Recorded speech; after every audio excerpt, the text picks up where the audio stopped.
Hello po. Magandang gabi po sa inyo lahat. Ituturo po namin sa inyo kung paano kami gumawa ng kare-kare. Ito po ang favorite ng bayan ng Bulacan. Una po, ginigisa muna po.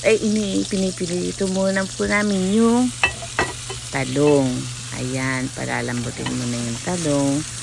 Tapos ngayon, hahanguin po yan.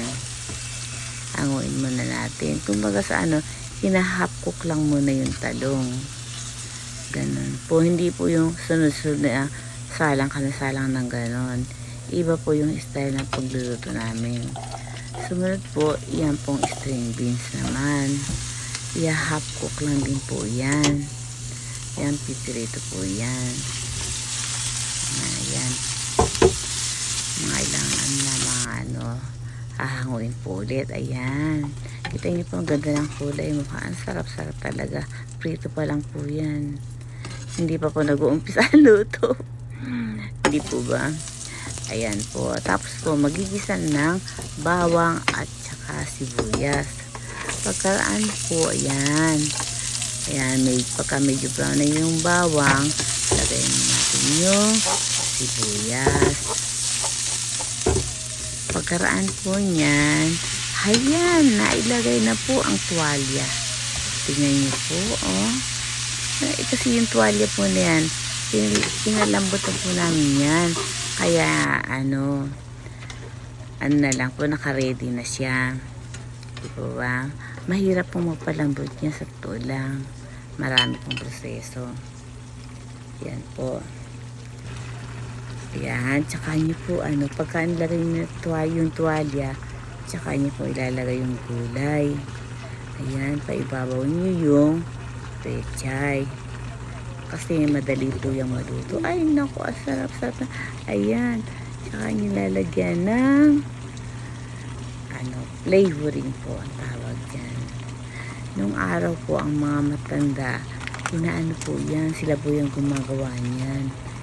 Ngayon po, marami na po kasi yung yung mamasita na yan. Nalagay nyo lang po. Kaya na po napakadali nyo magluto ngayon.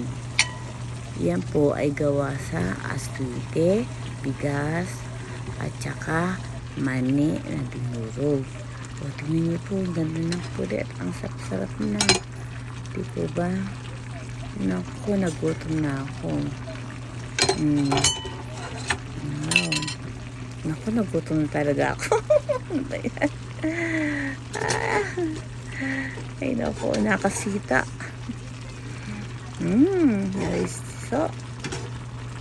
Siso. Tingnan niyo po. Ayan, tingnan niyo po. Ayan po ang talagang kare-kare. Ang pagkain po niyan ay may kahalo pong bagoong yan. Iyaano niyo po, isasasaw niyo sa bagoong. Yan po, yung bugang po na yan. Tapos po, tsaka nyo, ilalagyan ng gulay, kahit na tapos lagay sa kanin. Ay, napakasarap po. Nako, tapos na naman ang diet ko nito. Na, marami na naman kakain ngayong araw na to. Tingnan nyo naman po, ang sarap-sarap niyan. Tingnan nyo po yung sabaw.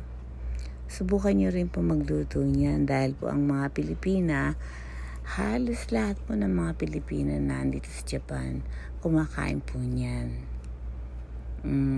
Bihira po yung hindi kumakain at hindi kilala ang kare-kare. Kasi po, yan po ang favorite ng bayan. Lalo na po sa amin sa Bulacan. O sige po, hanggang dito na lang po. Sana po magluto din kayo niyan para matikman niyo po yung kare-kare. Di po ba? Bukod sa marami ng gulay, masarap pa.